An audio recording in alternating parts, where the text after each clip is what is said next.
നമസ്കാരം. ട്രെയിനിലെ മദ്യപന്മാരെ കണ്ടെത്താൻ ബ്രീത്ത് അനലൈസർ ഉപയോഗിച്ച് പരിശോധന. ഓപ്പറേഷൻ രക്ഷിത കൊണ്ട് പരിഹരിക്കാവുന്നതാണോ ട്രെയിനുകളിലെ സ്ത്രീ സുരക്ഷാ പ്രശ്നങ്ങൾ? സമഗ്ര വാർത്തകൾ നോക്കാം. ആദ്യം തലക്കെട്ടുകൾ.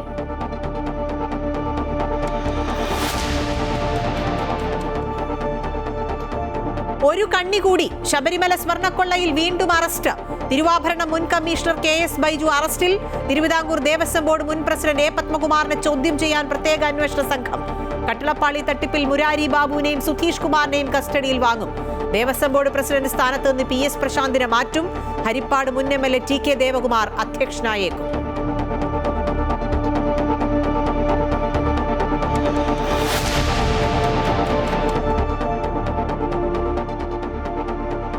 എന്താണ് ഇങ്ങനെ? തിരുവനന്തപുരം മെഡിക്കൽ കോളേജ് ആശുപത്രിയിൽ ചികിത്സ ലഭിക്കാതെ രോഗി മരിച്ചെന്ന് പരാതി.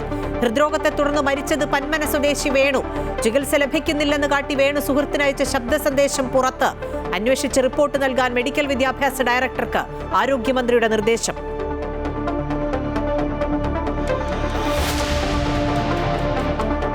ഒരു ഘട്ടം കഴിഞ്ഞു. ബീഹാറിലെ ആദ്യഘട്ട വോട്ടെടുപ്പിൽ മികച്ച പോളിംഗ്. 64.26% പോളിംഗ് രേഖപ്പെടുത്തി. ഉപമുഖ്യമന്ത്രി വിജയകുമാർ സിൻഹയുടെ വാഹനത്തിന് നേരെ കല്ലേറ്. നുഴഞ്ഞുകയറ്റക്കാരെ RJDയും കോൺഗ്രസും സംരക്ഷിക്കുന്നുവെന്ന് പ്രധാനമന്ത്രി നരേന്ദ്രമോദി. BJP അധികാരം പിടിക്കുന്നത് വോട്ടുകൾ മോഷ്ടിച്ചെന്ന് രാഹുൽ ഗാന്ധി.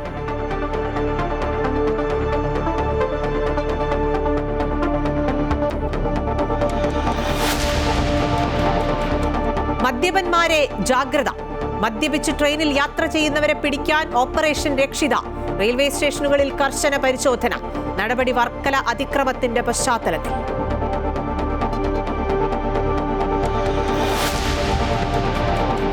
എല്ലാം തദ്ദേശത്തിനായി. SIR-ൽ സുപ്രീം കോടതിയെ സമീപിക്കും മുമ്പ് നിയമോപദേശം തേടാൻ സംസ്ഥാന സർക്കാർ. തദ്ദേശ തെരഞ്ഞെടുപ്പിൽ വെൽഫെയർ പാർട്ടിയുമായി ധാരണയ്ക്കില്ലെന്ന് UDF. തിരുവനന്തപുരം കോർപ്പറേഷനിൽ ഏരിയ സെക്രട്ടറിമാരെ കളത്തിലിറക്കി ഭരണം നിലനിർത്താൻ CPM.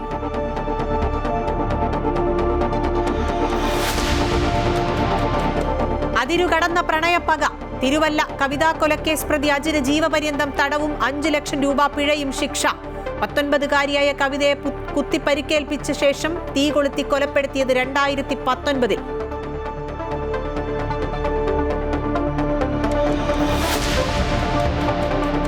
പണി കിട്ടിയിട്ടും പഠിക്കാതെ. കൊച്ചിയിൽ ഡിജിറ്റൽ അറസ്റ്റ് തട്ടിപ്പിൽ ഡോക്ടർക്ക് 27 ലക്ഷം രൂപ നഷ്ടമായി. തട്ടിയെടുക്കാൻ ശ്രമിച്ചത് 1,30 ലക്ഷം രൂപ. പത്തനംതിട്ടയിൽ ഡിജിറ്റൽ അറസ്റ്റിലൂടെ പണം തട്ടാനുള്ള ശ്രമം തകർത്ത് ബാങ്ക് ഉദ്യോഗസ്ഥർ.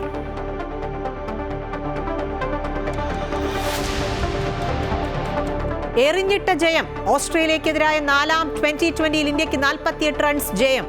5 മത്സരങ്ങളുള്ള പരമ്പരയിൽ ഇന്ത്യ 2-1 മുന്നിൽ. ബെറ്റിംഗ് ആപ്പ് കേസിൽ ക്രിക്കറ്റ് താരങ്ങളായ സുരേഷ് റെയ്നയുടെയും ശിഖർ ധവാന്റെയും സ്വത്തുക്കൾ കണ്ടുകെട്ടി.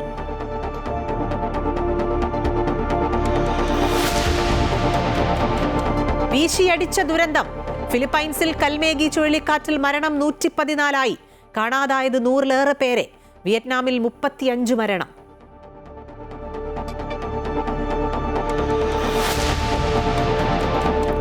Story of the day.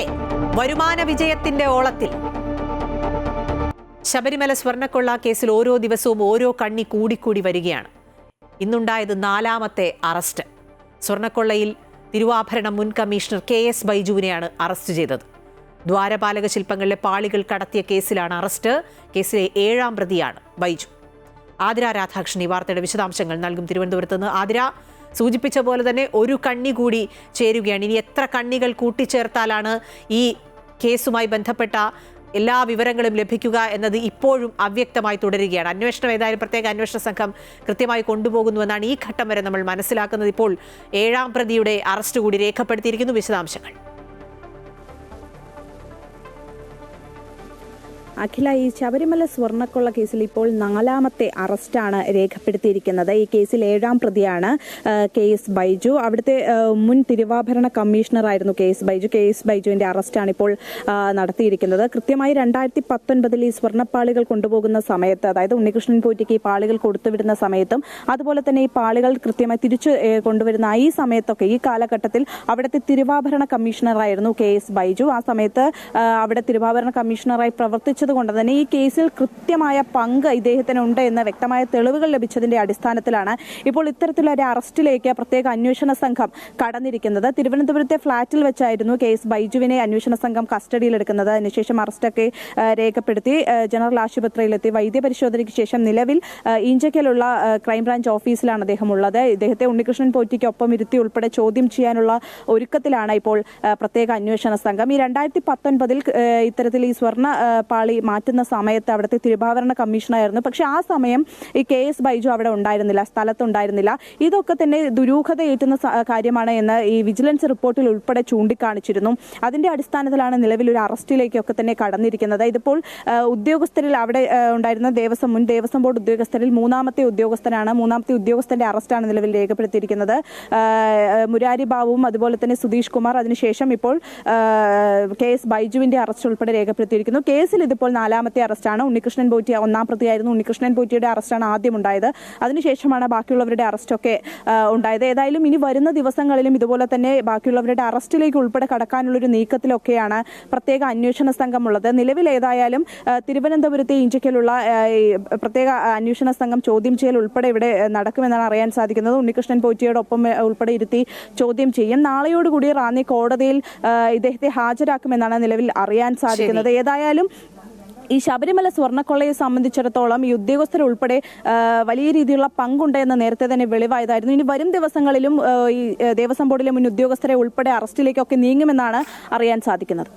ശരി, ആതിര രാധാകൃഷ്ണനാണ് വിശദാംശങ്ങൾ നൽകിയത്. 2019 മുതൽ 2025 വരെയുള്ള കാലത്തെ ദേവസ്വം ബോർഡ് ഉദ്യോഗസ്ഥർക്കൊക്കെ ഇതിൽ പങ്കുണ്ട് എന്നാണ് മനസ്സിലാക്കുന്നത്. അതുമായി ബന്ധപ്പെട്ടുള്ള അന്വേഷണമാണ് പ്രത്യേക അന്വേഷണ സംഘത്തിന്റെ ഭാഗത്ത് നിന്ന് നടക്കുന്നത്. ഏതായാലും ഉദ്യോഗസ്ഥ തലത്തിലുള്ള അന്വേഷണം ഇനി ഇതിലും ഉയർന്ന ആരിലേക്കൊക്കെയാണ് എത്തുക എന്നുള്ളതാണ് നമുക്ക് അറിയേണ്ടത്. ഇതോടൊപ്പം തന്നെ ശബരിമല സ്വർണ്ണക്കൊള്ള കേസിൽ തിരുവിതാംകൂർ ദേവസ്വം ബോർഡിന്റെ മുൻ പ്രസിഡന്റ് പത്മകുമാറിനെ പ്രത്യേക അന്വേഷണ സംഘം ചോദ്യം ചെയ്യാൻ ഒരുങ്ങുകയാണ്. നേരത്തെ ചോദ്യം ചെയ്യാൻ വിളിപ്പിച്ചിരുന്നെങ്കിലും ചില അസൗകര്യങ്ങൾ പറഞ്ഞ് അദ്ദേഹം 2 ദിവസത്തെ സാവകാശം ഏതായാലും തേടിയിട്ടുണ്ട്. ഉണ്ണികൃഷ്ണൻ പോറ്റിയുടെ ചോദ്യം ചെയ്യൽ, അതായത് കസ്റ്റഡിയിൽ തുടരുന്ന ഉണ്ണികൃഷ്ണൻ പോറ്റിയുടെ ചോദ്യം ചെയ്യൽ തുടരുകയാണ്. ഒപ്പം തന്നെ ഈ ദ്വാരപാലക ശില്പത്തിൽ സ്വർണം പൂശാൻ തീരുമാനിച്ച കാര്യം മിനിറ്റ്സിൽ രേഖപ്പെടുത്തിയിട്ടില്ല എന്നുള്ളത് നേരത്തെ ഹൈക്കോടതി കണ്ടെത്തിയിരുന്നു. അതിൽ വീഴ്ച വരുത്തിയ ദേവസ്വം സെക്രട്ടറി ബിന്ദുവിന്റെ വിരമിക്കൽ ആനുകൂല്യങ്ങളൊക്കെ ദേവസ്വം ബോർഡ് തടഞ്ഞു വെച്ചിട്ടുണ്ട്.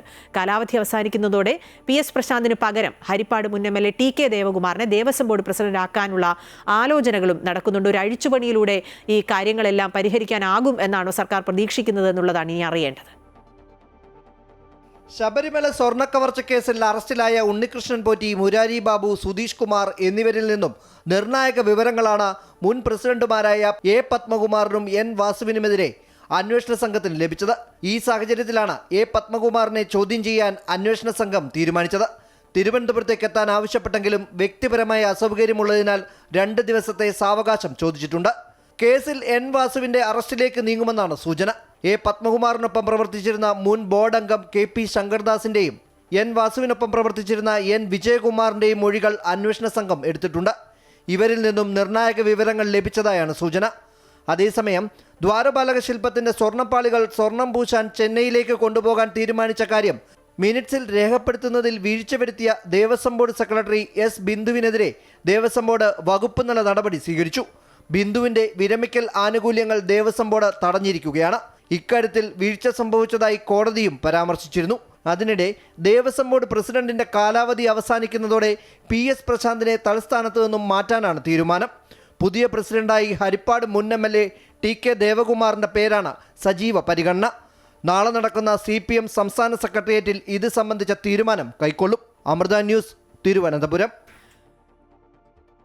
ഇതോടൊപ്പം തന്നെ നേരത്തെ ആതിര സൂചിപ്പിച്ചതുപോലെ തന്നെ മുരാരി ബാബു, സുധീഷ് കുമാർ അടക്കമുള്ള ദേവസ്വം ഉദ്യോഗസ്ഥർ നേരത്തെ തന്നെ ഈ കേസുമായി ബന്ധപ്പെട്ട് അറസ്റ്റിലായിട്ടുണ്ട്.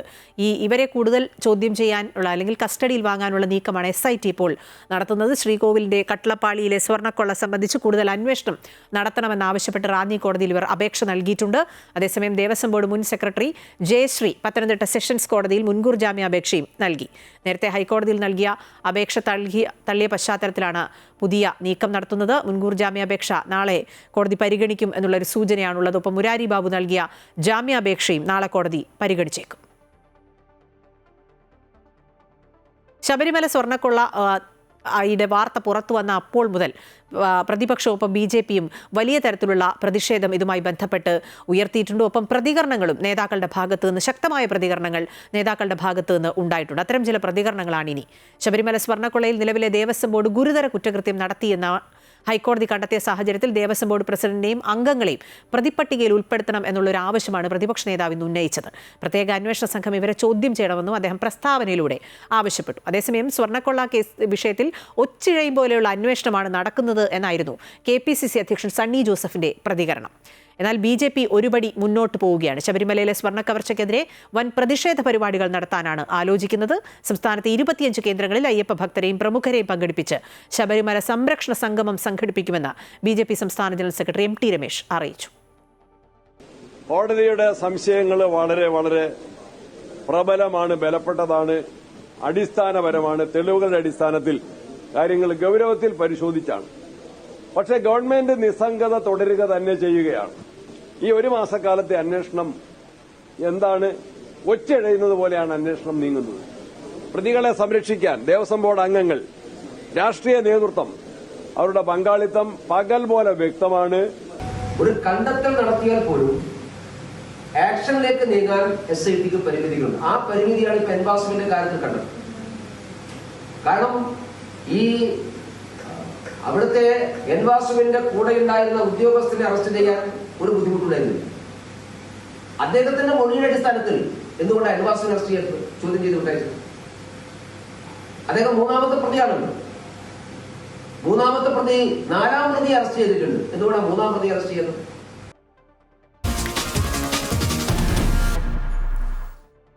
നായയെ നോക്കുന്ന കണ്ണുകൊണ്ടുപോലും നോക്കിയില്ല.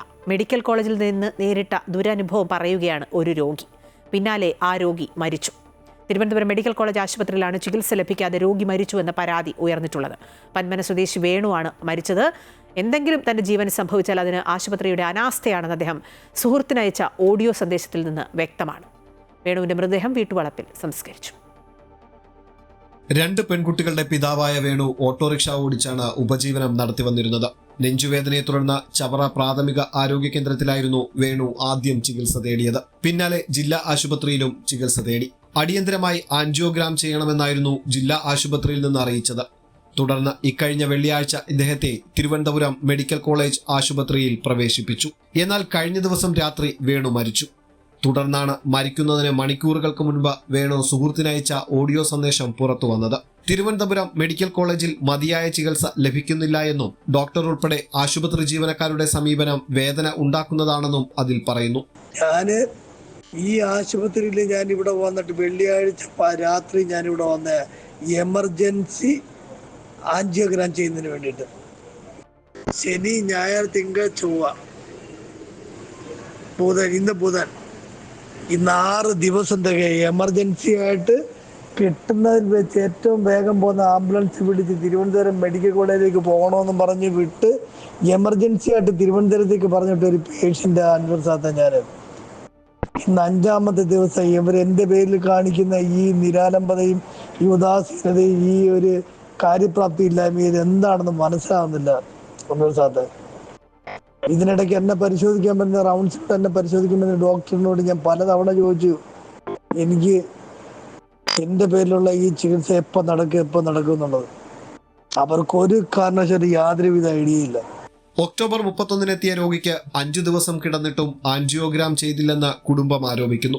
ഡോക്ടർ കുറിച്ച മരുന്നുകൾ ആശുപത്രിയിൽ ഇല്ലെന്ന് നേഴ്സ് മറുപടി നൽകിയതായി വേണുവിന്റെ ഭാര്യ സിന്ധു പറഞ്ഞു. 108 ആംബുലൻസ് കിട്ടാഞ്ഞിട്ട് പോലും നമ്മൾ പോയത് കാശ് കൊടുത്ത് പെട്ടെന്ന് എത്തിക്കുക എന്നുള്ളൊരിതില്ല. എന്നിട്ട് അവർ ആൻജിയോഗ്രാം ചെയ്തില്ല, എക്കോ എടുത്തില്ല. ആ 2 ദിവസം സാധാ ഒരു വാർഡിലാണ് ആ പേഷ്യന്റിനെ കിടത്തിയത്. ഇയർബഡ്സിന്റെ ബാലൻസ് പോകുന്ന രീതിയിലുള്ള തലവേദന. എന്നിട്ട് പറയാം ഭയങ്കര തലവേദന. ഞാൻ ഈ തലവേദന കണ്ടുകൊണ്ട് ഞാൻ വീണ്ടും ഒരു സ്റ്റാഫിനെ കണ്ടിട്ട് ഞാൻ പറഞ്ഞ ടാബ്ലറ്റ് വെച്ചപ്പോൾ അവരങ്ങനെ ടാബ്ലറ്റ് എടുത്തില്ല. നിങ്ങൾക്ക് തലവേദന ഉണ്ടെങ്കിൽ നിങ്ങളുടെ ഡോക്ടർ ഏതാണോ അത് നോക്കാൻ പറഞ്ഞു. ഞാൻ വീണ്ടും വേണുവിനോട് പറഞ്ഞു. വേണുണ്ട് അവരെന്നെ വഴക്ക് പറയുന്നു, അവർ തരുന്നില്ല.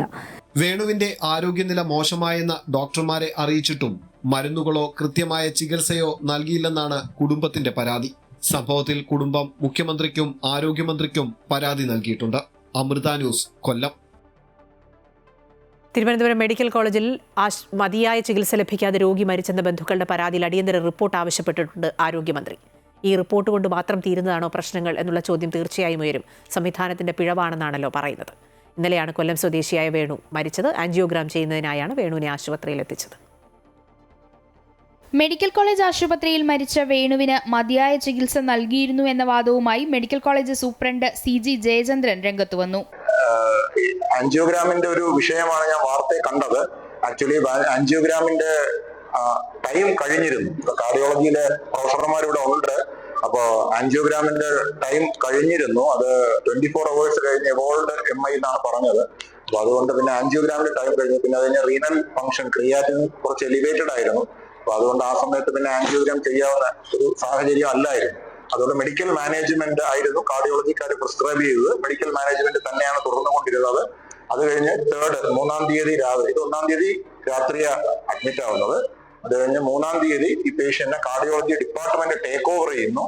വാർഡ് 2-ൽ അഡ്മിറ്റ് ചെയ്യുന്നു. ഇതിന് കാർഡിയോളജിയിൽ മെഡിക്കൽ മാനേജ്മെന്റ് തുടരുകയാണ്. പിന്നെ അത് കഴിഞ്ഞ് പേഷ്യന്റ് ബൈസ്റ്റാൻഡേഴ്സ് ഉണ്ടായിരുന്നു. അവരോട് ഇതുവരെ ദിവസവും ബ്രീഫ് ചെയ്യുന്നുണ്ടായിരുന്നു. സംഭവം വിവാദമായതോടെ ചികിത്സ ലഭിക്കാതെ രോഗി മരിച്ചെന്ന ബന്ധുക്കളുടെ പരാതിയിൽ അടിയന്തരമായി അന്വേഷിച്ച് റിപ്പോർട്ട് സമർപ്പിക്കാൻ ആരോഗ്യവകുപ്പ് മന്ത്രി വീണ ജോർജ് മെഡിക്കൽ വിദ്യാഭ്യാസ വകുപ്പ് ഡയറക്ടർക്ക് നിർദ്ദേശം നൽകി. വേണുവിന്റെ മരണത്തിൽ പ്രതിഷേധിച്ച് മെഡിക്കൽ കോളേജ് സൂപ്രണ്ടിന്റെ ഓഫീസ് യൂത്ത് കോൺഗ്രസ് ഉപരോധിച്ചു. കോർപ്പറേഷനിലെ UDF സ്ഥാനാർത്ഥികളുടെ നേതൃത്വത്തിലായിരുന്നു പ്രതിഷേധം. പ്രതിഷേധിക്കാനെത്തിയ UDFന്റെ പട്ടം വാർഡ് സ്ഥാനാർത്ഥി രേഷ്മ, വഴുതക്കാട് വാർഡ് സ്ഥാനാർത്ഥി നീതു വിജയൻ എന്നിവരെ ഉൾപ്പെടെ പോലീസ് കസ്റ്റഡിയിലെടുത്തു. ചികിത്സ കിട്ടാതെ മരിച്ച വേണു ആരോഗ്യ കേരളം വെന്റിലേറ്ററിലായതിന്റെ ഇരയാണെന്ന് പ്രതിപക്ഷ നേതാവ് VD സതീശൻ വിമർശിച്ചു. അമൃത ന്യൂസ്, തിരുവനന്തപുരം. മെഡിക്കൽ കോളേജിന് ഗുരുതര വീഴ്ച സംഭവിച്ചിട്ടുണ്ട് എന്നും സിസ്റ്റമില്ലായ്മയാണ് പ്രശ്നമെന്നും മുസ്ലിം ലീഗ് ദേശീയ ജനറൽ സെക്രട്ടറി PK കുഞ്ഞാലിക്കുട്ടി പ്രതികരിച്ചു. ആരോഗ്യവകുപ്പിന്റെ വീഴ്ചകൾക്ക് ജനങ്ങൾ മറുപടി നൽകും. സംസ്ഥാനത്തെ എല്ലാ മെഡിക്കൽ കോളേജുകളിലെയും അവസ്ഥ ദുരിതപൂർണ്ണമാണെന്നും കുഞ്ഞാലിക്കുട്ടി പറഞ്ഞു.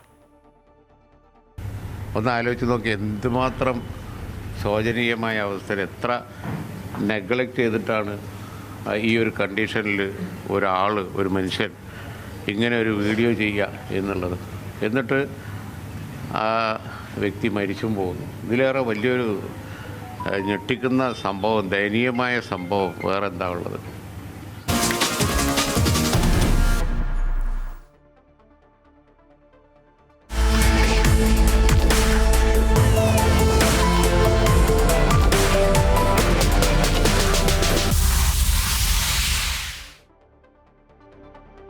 ആദ്യഘട്ട വിധിയെഴുത്ത് ബീഹാർ പൂർത്തിയാക്കി. വോട്ടെടുപ്പിൽ കനത്ത പോളിംഗാണ് ഉണ്ടായത്. പ്രതീക്ഷയോടെ മുന്നണികൾ മുന്നോട്ട് പോവുകയാണ്. കഴിഞ്ഞ 30 വർഷത്തിനിടയിലുള്ള ഏറ്റവും ഉയർന്ന പോളിംഗാണ് ബീഹാറിൽ ആദ്യഘട്ടത്തിലുണ്ടായിരിക്കുന്നത്. 64.26%.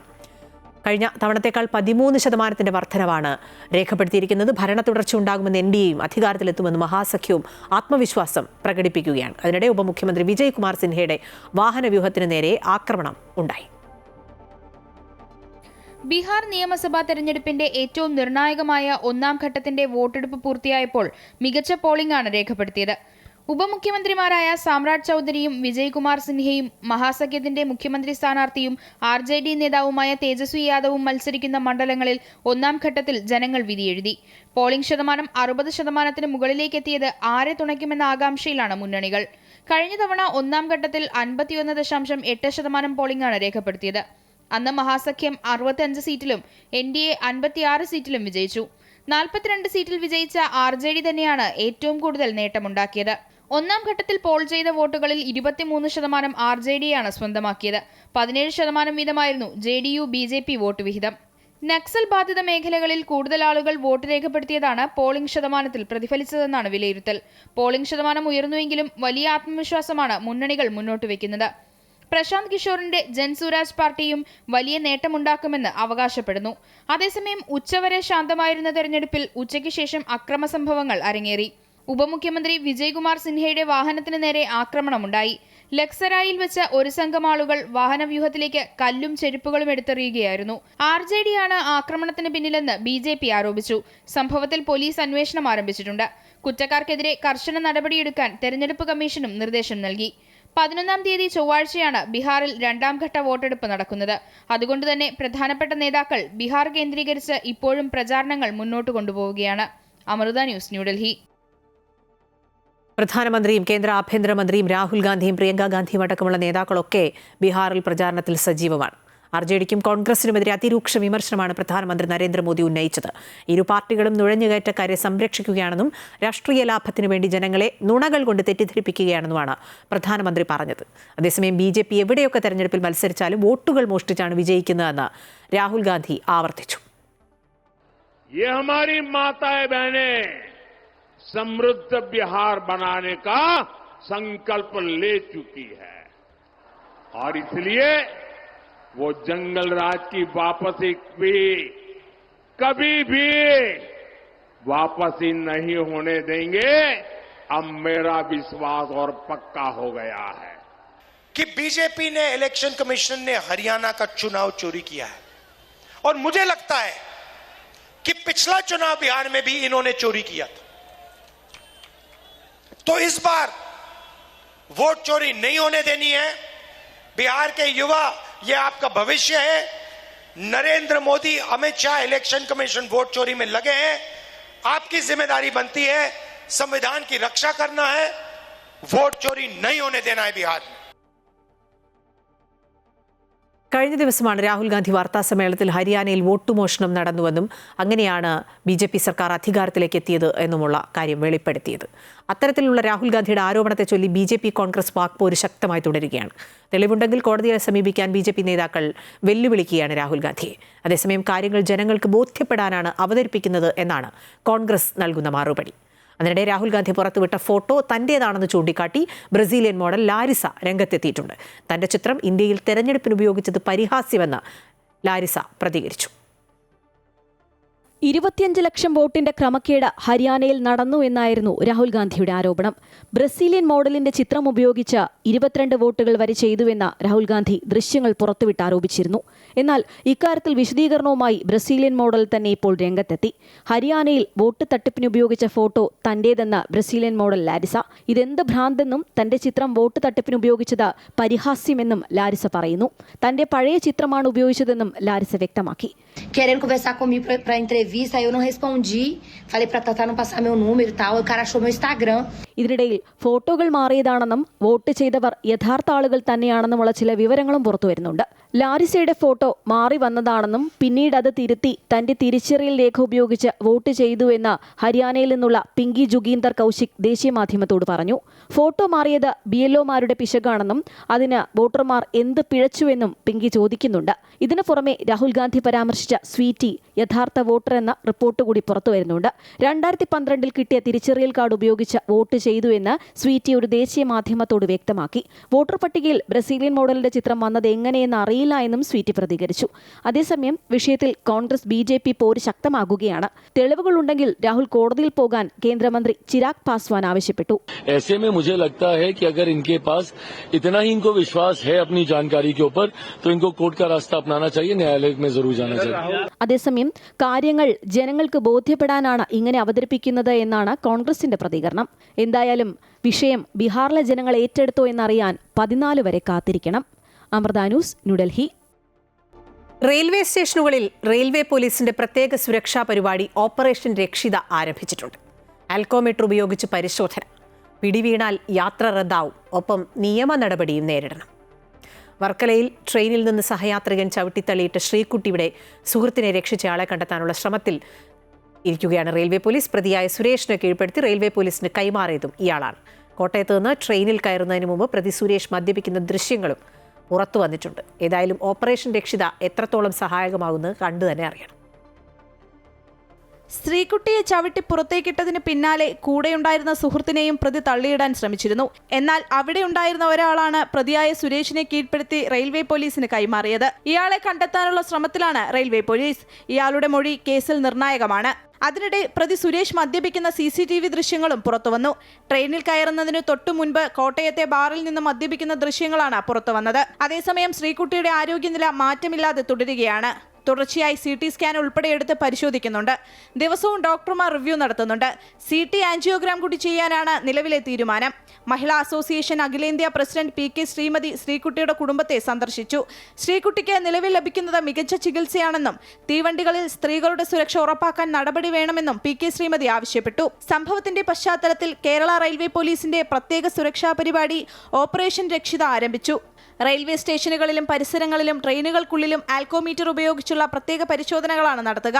മദ്യപിച്ച് റെയിൽവേ പ്ലാറ്റ്ഫോമുകളിലും ട്രെയിനുകളിലും പ്രവേശിക്കുന്നവർക്കെതിരെ കർശന നിയമ നടപടികൾ സ്വീകരിക്കുമെന്ന് railway police superintendent Sahan Shah IPS അറിയിച്ചു. അമൃത ന്യൂസ്, തിരുവനന്തപുരം.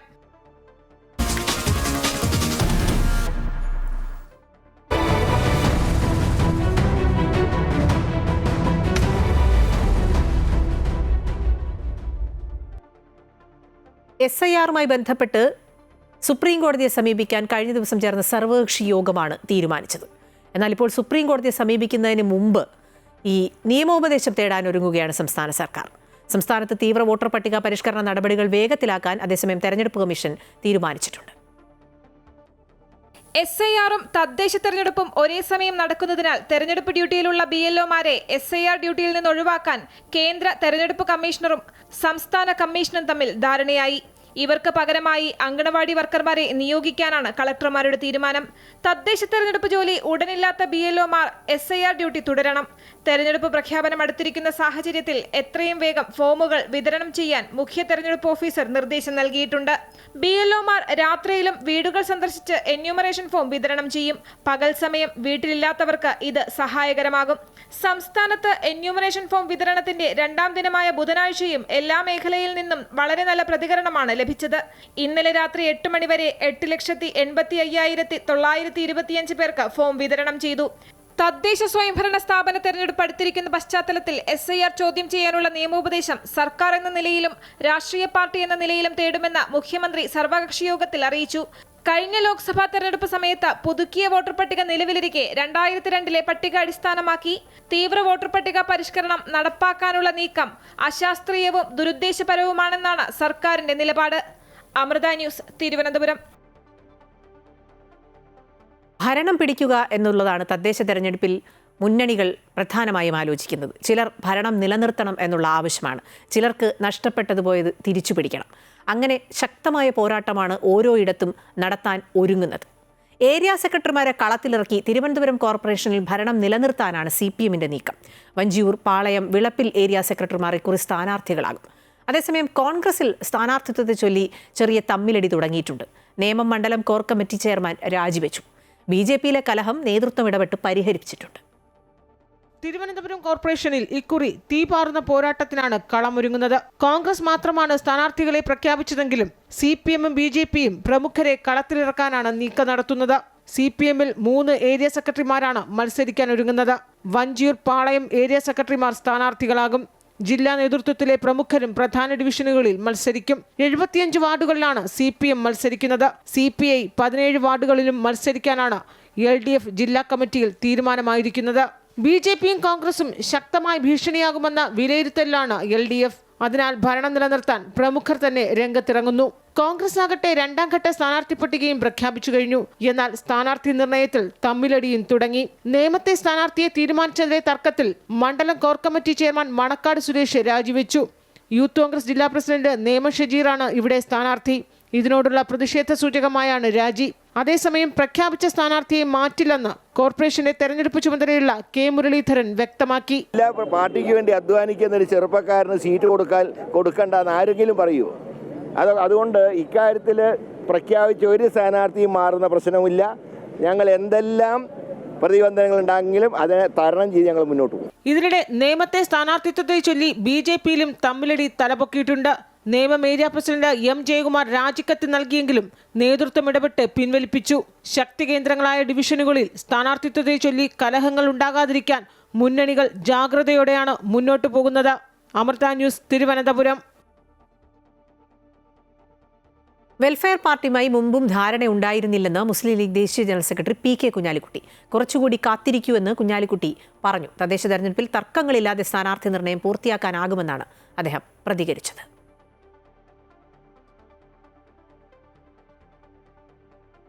വെൽഫെയർ പാർട്ടിയുമായി ധാരണ വേണ്ട എന്ന UDF തീരുമാനത്തിനിടെ ഈരാറ്റുപേട്ടയിൽ വെൽഫെയർ പാർട്ടിയുമായി സഖ്യം. UDF പിന്തുണയോടെ 2 വനിതകളാണ് മത്സരിക്കുന്നത്. നഗരസഭ 6-ാം വാർഡിൽ റൈന നൌഫൽ, 13-ാം വാർഡിൽ സുറുമി യൂസഫ് എന്നിവരാണ് മത്സര രംഗത്തുള്ളത്. ഇരുവരുടെയും ചിത്രങ്ങളുള്ള പോസ്റ്ററുകൾ സമൂഹമാധ്യമങ്ങളിൽ പ്രചരിച്ചു തുടങ്ങിയിട്ടുണ്ട്.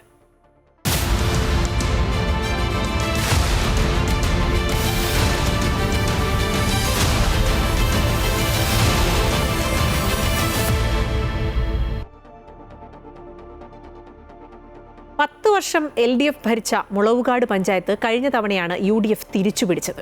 കൊച്ചി നഗരത്തോട് ചേർന്ന് കിടക്കുന്ന പ്രദേശമായതുകൊണ്ട് തന്നെ വികസനമാണ് പ്രധാന തെരഞ്ഞെടുപ്പ് ചർച്ചാ വിഷയം. പൂർത്തിയാക്കിയ പദ്ധതികൾ പറഞ്ഞുകൊണ്ടാണ് നിലവിലെ ഭരണസമിതി തെരഞ്ഞെടുപ്പിനെ നേരിടാൻ പോകുന്നത്.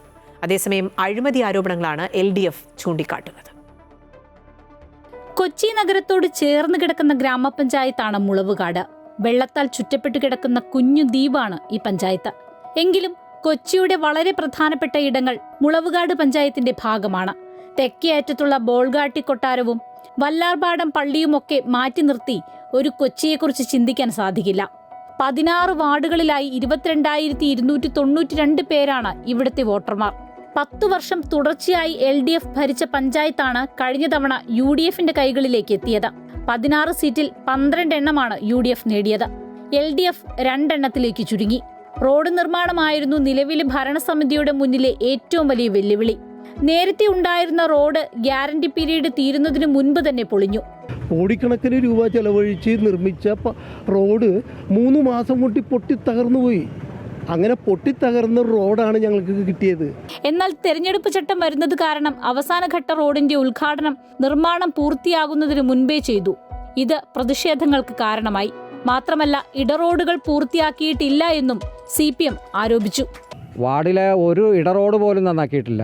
1 രൂപ പോലും അവരതിനു വേണ്ടി വിനിയോഗിച്ചിട്ടില്ല. യാതൊരു വികസന പ്രവർത്തനവും ഈ മുളവാട് പഞ്ചായത്തിൽ നടന്നിട്ടില്ല. കേരളത്തിൽ ഏറ്റവും കൂടുതൽ വരുമാനമുള്ള പഞ്ചായത്താണ് മുളവാട് പഞ്ചായത്ത്. 24,4 കോടി രൂപയാണ് വാർഷിക വരുമാനം. തനത് വരുമാനം 4.5 കോടി രൂപയ്ക്കടുത്താണ്. അതനുസരിച്ച് തനതായ എന്ത് വികസന പ്രവർത്തനം നടത്തി? ദാക്ഷായണി വേലായുധന്റെ ജന്മനാടാണ് മുളവുകാട് ഗ്രാമപഞ്ചായത്ത്. അവരുടെ പ്രതിമ സ്ഥാപിച്ചത് നിലവിലെ ഭരണസമിതിയാണ്. എന്നാൽ കുറച്ചുകൂടി ജംഗ്ഷനിലേക്ക് പ്രതിമ സ്ഥാപിക്കാമായിരുന്നു എന്നാണ് CPMന്റെ അഭിപ്രായം. കേരളത്തിലെ അങ്ങോളം ഇങ്ങോളമുള്ള ജനങ്ങളും ഈ ജംഗ്ഷനിലൂടെ കടന്നു പോവുകയാണ്. ഗോശ്രീ ഈ ബോൾഗാട്ടി ജംഗ്ഷനിലൂടെ കടന്നു പോവുകയാണ്. ഒരു വേലി മൂലക്കെ കൊണ്ടുവന്ന് ആ മഹത് വ്യക്തിയുടെ പ്രതിമ സ്ഥാപിക്കുക എന്നുള്ളത് തികച്ചും ആ മഹത് വ്യക്തിയോട് കാണിക്കുന്ന അനാദരവ് തന്നെയാണ് എന്നുള്ളതാണ് CPMന്റെ അഭിപ്രായം. പഞ്ചായത്തിലേക്ക് ഒരു ആംബുലൻസ് എത്തിച്ചതും UDF ഉയർത്തിക്കാട്ടുന്ന മറ്റൊരു കാര്യമാണ്. കൊച്ചിൻ ഷിപ്പ്യാർഡുമായി ബന്ധപ്പെട്ട് ഞങ്ങളൊരു ആംബുലൻസ് സേവന മനോഭാവത്തിലുള്ള ഒരു സർവീസാണ് നടത്തുന്നത്. കുടിവെള്ള ക്ഷാമം വെച്ചാൽ ഈ മുളവുകാട് വടക്കേറ്റം എന്ന് വെച്ചാൽ വർഷങ്ങളായിട്ട് കുടിവെള്ളമില്ലാത്തത്. അവിടെ ഞങ്ങൾ കയറിയ ഉടനെ തന്നെ അഡീഷണൽ പൈപ്പ് ഇട്ട് ആ ഭാഗത്തേക്ക് ഞങ്ങൾക്ക് വെള്ളം കൊടുക്കുവാനായിട്ട് കഴിഞ്ഞു. കുറേ പൈപ്പുകളൊക്കെ നമ്മൾ തോടുകളിൽ നിന്ന് മാറ്റി. പിന്നെ അതുപോലെ തന്നെ ജില്ലാ പഞ്ചായത്തിൻ്റെ സഹായം കൊണ്ട് നമുക്കൊരു ഓപ്പൺ ജിമ്മ് പഞ്ചായത്തിന് വേണ്ടിയിട്ട് ഒരു 30 സെൻറ്റ് സ്ഥലം ലീസിന് എടുത്തിട്ടുണ്ട്. ഹരിതകർമ്മസേനക്ക് വണ്ടികൾ വാങ്ങിച്ചു കൊടുത്ത് അവർക്ക് യൂണിഫോം എല്ലാം കൊടുത്ത് എല്ലാ വാർഡിലും കറക്റ്റായിട്ട് നമ്മൾ പ്രവർത്തനം തുടങ്ങിയത്. റോഡായിരുന്നു ഏറ്റവും വലിയ പ്രശ്നം. അതിപ്പോൾ പരിഹാരമായി. വാർഡിലൊന്നും കുഴപ്പമില്ല, നല്ല ഇതായി. എല്ലായിടത്തും ഉള്ളിലൊക്കെ റോഡ് വന്നിട്ടുണ്ട്. കുടിവെള്ളമൊക്കെ ഉണ്ട്. എല്ലാവർക്കും വീടുകളിലൊക്കെ കണക്ഷനായി. അപ്പോൾ ഇപ്പോഴാണ് ഇതിപ്പോൾ ഒരു 3-4 വർഷം ഇത് ഞങ്ങൾക്ക് കിട്ടിയിട്ട്. ഭരണം നിലനിർത്താനാകുമെന്നാണ് UDFന്റെ ആത്മവിശ്വാസം. കഴിഞ്ഞ തവണ കൈവിട്ട പഞ്ചായത്ത് തിരികെ പിടിക്കാനാകുമെന്നാണ് LDFും കണക്കുകൂട്ടുന്നത്. അമൃത ന്യൂസ്, കൊച്ചി.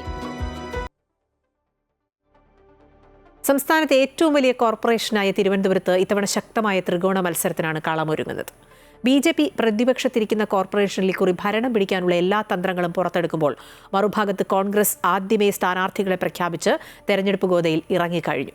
പക്ഷേ തങ്ങളുടെ ശക്തി കേന്ദ്രമായ ഈ ചുവപ്പുകോട്ടയിൽ മറ്റൊരു അത്ഭുതവും സംഭവിക്കില്ല എന്ന തികഞ്ഞ ആത്മവിശ്വാസത്തിലാണ് ഇടതുപക്ഷം. വീറും വാശിയുമേറിയ പോരാട്ടത്തിനാണ് ഇക്കുറി തിരുവനന്തപുരം കോർപ്പറേഷൻ കളമൊരുങ്ങുന്നത്. ദേശീയ തലത്തിലും അന്തർദേശീയ തലത്തിലും ലഭിച്ച പുരസ്കാരങ്ങൾ ഉയർത്തിയാണ് ഭരണകക്ഷിയായ CPM നേട്ടങ്ങൾ ഉയർത്തുന്നത്. അതേസമയം പ്രതിപക്ഷത്തിരിക്കുന്ന BJP ആകട്ടെ ഏറ്റവും അധികം പ്രതീക്ഷയർപ്പിക്കുന്നത് തിരുവനന്തപുരം കോർപ്പറേഷനാണ്. സംസ്ഥാന അധ്യക്ഷൻ നേരിട്ട് പ്രചാരണത്തിന് ചുക്കാൻ പിടിക്കുന്നു. എന്നാൽ എല്ലാവരെയും അത്ഭുതപ്പെടുത്തുന്നത് കോൺഗ്രസിന്റെ ആ തിരിച്ചുവരവാണ്. ആദ്യമേ തന്നെ സ്ഥാനാർത്ഥികളെ പ്രഖ്യാപിച്ചു. KS ശബരിനാഥിനെ രംഗത്തിറക്കിയാണ്, മേയർ സ്ഥാനാർത്ഥിയായി ഉയർത്തിയാണ് ഇക്കുറി കോൺഗ്രസ് കളം നിറയുന്നത്.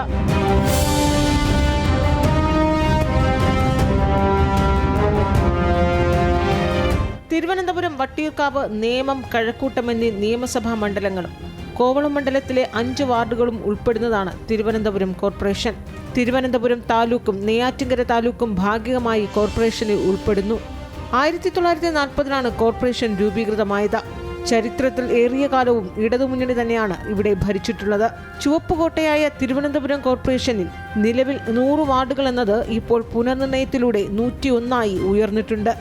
2020 തെരഞ്ഞെടുപ്പിൽ ഇടതുമുന്നണി 52 സീറ്റ് നേടിയപ്പോൾ 35 സീറ്റുമായാണ് BJP പ്രതിപക്ഷത്ത് വന്നത്. എന്നാൽ 10 സീറ്റുകൾ മാത്രം നേടിയ UDF ഏറ്റവും ദയനീയമായ അവസ്ഥയിൽ 3-ാം സ്ഥാനത്ത് പോയി. അതുകൊണ്ട് തന്നെ ഇക്കുറി UDF സടകുടഞ്ഞെഴുന്നേറ്റ മുൻ MLAയും യുവശബ്ദവുമായ KS ശബരിനാഥനെ മേയർ സ്ഥാനാർത്ഥിയാക്കി ആധിപത്യം ഉറപ്പിക്കാനാണ് ആഞ്ഞുപിടിക്കുന്നത്. വിജ്ഞാപനം വരുന്നതിന് മുമ്പ് തന്നെ സ്ഥാനാർത്ഥി പട്ടികയും പുറത്തിറക്കി. സ്ഥാനാർത്ഥികൾ പ്രചാരണവും തുടങ്ങി കളം നിറഞ്ഞു. എനിക്കുള്ള പാർലമെൻ്ററി എക്സ്പീരിയൻസും അതോടൊപ്പം എനിക്കുള്ള പൊളിറ്റിക്കൽ എക്സ്പീരിയൻസും വെച്ച് എന്നെ ഒരു മുഖമായി പാർട്ടിയുടെ ആശയങ്ങളും നമ്മുടെ ഭാവിയിലുള്ള മാനിഫെസ്റ്റോയും പറയുവാനൊരു മുഖമായി ഒരു വെഹിക്കിളായി ഒരു മീഡിയമായിട്ട് ഞാൻ നിൽക്കുന്നതേ ഉള്ളൂ. പക്ഷേ ഒരു കാര്യം ഉറപ്പാണ്, ഇവിടെ UDFനെ തിരുവനന്തപുരം ജനങ്ങൾ നെഞ്ചിലേറ്റിയിരിക്കുകയാണ്. ഏകദേശം 40 വർഷം ഈ ഇല്ലാതാക്കിയ ഇടതുപക്ഷത്തിനെതിരെയും ഏറ്റവും കൂടുതൽ അഴിമതി കാണിക്കുന്ന BJPക്കെതിരെയുമുള്ള ശക്തമായിട്ടുള്ള പ്രചരണം നമ്മുടെ ഭാഗത്തു നിന്ന് ഉണ്ടാകും എന്ന് പറഞ്ഞുകൊണ്ട് വീടുകളിൽ പോവുകയാണ്.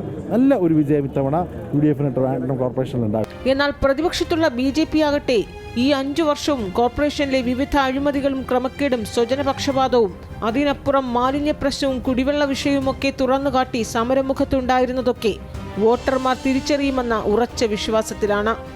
ഏറ്റവും അഴിമതി നിറഞ്ഞതും ദാർഢ്യം നിറഞ്ഞതും അഹങ്കാരം നിറഞ്ഞതായിട്ടുള്ള ഭരണമാണ്.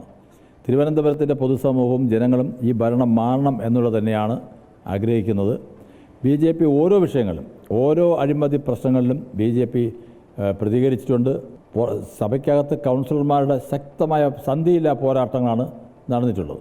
രാജ്യത്ത് തന്നെ ഏറ്റവും പ്രായം കുറഞ്ഞ മേയർ എന്ന പ്രത്യേകതയോടെ 5 വർഷം ഭരിച്ച കോർപ്പറേഷന് പ്രവർത്തന മികവിൽ ലഭിച്ച ബഹുമതികളാണ് ഭരണ നേട്ടത്തിന്റെ തെളിവായി CPM ഉയർത്തിക്കാട്ടുന്നത്. നഗരത്തിൽ അടിസ്ഥാന സൗകര്യങ്ങളിലുണ്ടായ അഭിവൃദ്ധിയും കൃത്യമായ ഇടപെടലും ഭരണം നിലനിർത്താൻ കഴിയുമെന്ന ഉറച്ച വിശ്വാസത്തിൽ ഇടതുമുന്നണി. തിരുവനന്തപുരത്ത് കഴിഞ്ഞ 5 വർഷക്കാലം സമാനതകളില്ലാത്ത വികസന പ്രവർത്തനമാണ് തിരുവനന്തപുരം നഗരത്തിൽ നടന്നിട്ടുള്ളത്.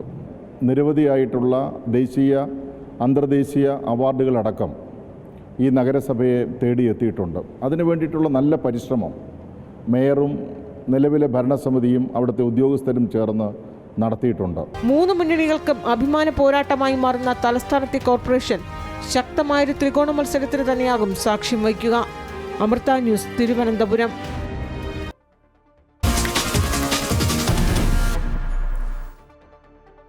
തിരുവല്ലയിൽ 19 വയസ്സുകാരിയെ കുത്തി പരിക്കേൽപ്പിച്ച ശേഷം പെട്രോൾ ഒഴിച്ച് തീ കൊളുത്തി കൊലപ്പെടുത്തിയ കേസിൽ പ്രതിക്ക് ജീവപര്യന്തം തടവ് ശിക്ഷ. തിരുവല്ല കുമ്പനാട് സ്വദേശി അജിൻ റജി മാത്യു ആണ് ശിക്ഷ ലഭിച്ചത്. പത്തനംതിട്ട അഡീഷണൽ ജില്ലാ കോടതിയാണ് ശിക്ഷ വിധിച്ചത്. പ്രണയാഭ്യർത്ഥന നിരസിച്ചതിനായിരുന്നു ഐരൂർ സ്വദേശിനിയായ കവിതയെ കൊലപ്പെടുത്തിയത്. പ്രതിയായ അജിൻ റജി മാത്യു കുറ്റക്കാരനാണെന്ന് കണ്ടെത്തിയ കോടതി പ്രതിക്ക് ജീവപര്യന്തം തടവ് ശിക്ഷയും 5 ലക്ഷം രൂപ പിഴയും വിധിച്ചു. ശിക്ഷാവിധി കേൾക്കാൻ കവിതയുടെ മാതാപിതാക്കളും ബന്ധുക്കളും എത്തിയിരുന്നു. വിധിയിൽ തൃപ്തരെന്ന് കുടുംബം പ്രതികരിച്ചു.